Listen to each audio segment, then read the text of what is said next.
अस्सलाम वालेकुम, कैसे हैं आप लोग? खैरियत से हैं? डेवलपमेंट वीडियोस के लिए ये एक सेकंड वीडियो है और ये एक फाइनेंशियल स्टेटमेंट के कंपोनेंट्स के ऊपर है, स्टेटमेंट ऑफ कैश फ्लो के ऊपर। जैसा कि हम सब जानते हैं कि स्टेटमेंट ऑफ कैश फ्लो में दो टाइप के मेथड्स हैं, एक डायरेक्ट मेथड है और second is indirect method. Operating, investing और फाइनेंसिंग एक्टिविटीज़ को अगर आप कंपेयर करें ना, तो डायरेक्ट और इनडायरेक्ट मेथड में इन्वेस्टिंग और फाइनेंसिंग एक्टिविटीज़ सेम है। यानी इन्वेस्टिंग और फाइनेंसिंग एक्टिविटीज़ में दोनों में पैसों का आना और जाना आता है, यानी प्योर कैश फ्लोज आते हैं। लेकिन डायरेक्ट और इनडायरेक्ट मेथड का जो मेजर डिफरेंस है that is operating activities. Indirect method में ऑपरेटिंग एक्टिविटीज़ में प्रॉफिट रिकंसिलेशन होती है। हम प्रॉफिट से शुरू करते हैं, प्रॉफिट बिफोर टैक्स से, और कैश फ्लो पे ख़त्म करते हैं, यानी प्रॉफिट को कैश फ्लो में कन्वर्ट करते हैं। जबकि डायरेक्ट मेथड में ऑपरेटिंग एक्टिविटीज़ में भी पैसों का आना और जाना, प्योर पैसों का आना और जाना रिकॉर्ड होता है। अब सवाल ये है कि बच्चों ने भी यही देखा है कि टीचर्स नॉर्मली इनडायरेक्ट मेथड से पढ़ाते हैं, हम सब इनडायरेक्ट मेथड से पढ़ाते हैं, एग्जामिनेशन में क्वेश्चन भी इनडायरेक्ट मेथड से ही आता है। और ये भी देखा होगा आपने, जो लोग प्रैक्टिकली काम कर रहे हैं, कि रियल लाइफ में भी कंपनीज इनडायरेक्ट मेथड से ही कैश फ्लो बनाती है, जबकि इजाज़त दोनों की है। यानी अगर आप IAS 7 पढ़ें तो इजाज़त दोनों की है, बल्कि IAS 7 में लिखा हुआ है कि IAS 7 इनकरेज करता है कि आप डायरेक्ट मेथड यूज़ करें। डायरेक्ट मेथड के लिए वो आपको इनकरेज करता है कि कोशिश करके डायरेक्ट मेथड यूज़ करें। सवाल ये है कि ऐसा क्या है डायरेक्ट मेथड में कि डायरेक्ट मेथड के लिए वो इनकरेज करते हैं। इस पर आपको एक किस्सा सुनाते हैं, ये रियल लाइफ किस्सा है।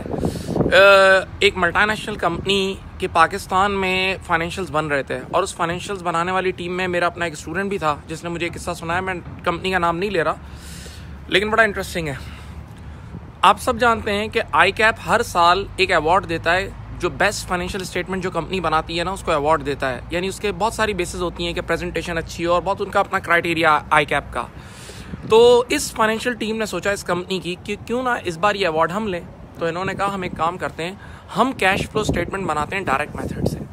तो ये लोग बेचारे लग गए रात के 12-12 बजे तक पूरा कैश फ्लोज, एक एक कैश फ्लो ढूंढ के, क्योंकि डायरेक्ट मेथड की ऑपरेटिंग एक्टिविटीज़ में सारे कैश फ्लोज दिखाने, एक एक कैश फ्लो फेस पे दिखाना है। जब इन्होंने ऑलमोस्ट 99% काम कर लिया ना, ये गए CFO के रूम में और बोला, सर ये देखें, हमने ये फाइनेंशियल ये कैश फ्लो बनाई है फ्रॉम डायरेक्ट मेथड।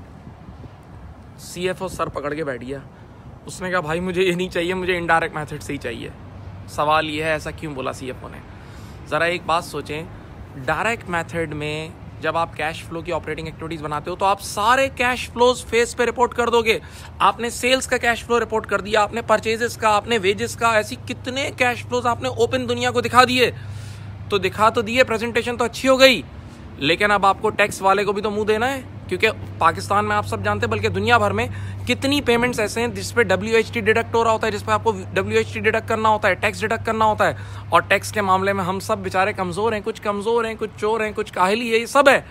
लेकिन उसने कहा कि जब तुम दुनिया के सामने इतने सारे कैश फ्लोज रिपोर्ट कर दोगे, तो बोला मैं दुनिया को जवाब कैसे दूंगा, टैक्स डिपार्टमेंट को कैसे जवाब दूंगा, तो कितनी सारे पेंडोरा बॉक्स खुल जाएंगे। तो इसी वजह से फिर उन्होंने कहा कि दोबारा इनडायरेक्ट मेथड से बनाएं। तो याद रहे कि डायरेक्ट मेथड शेयर होल्डर के लिए ज़्यादा बेनिफिशियल है, उसमें ज़्यादा डिटेल एक एक कैश फ्लो खुल के सामने आ जाएगा।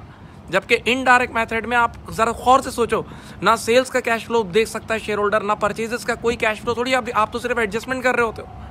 आई होप बात आप समझ गए होंगे। थैंक यू, अल्लाह हाफिज़।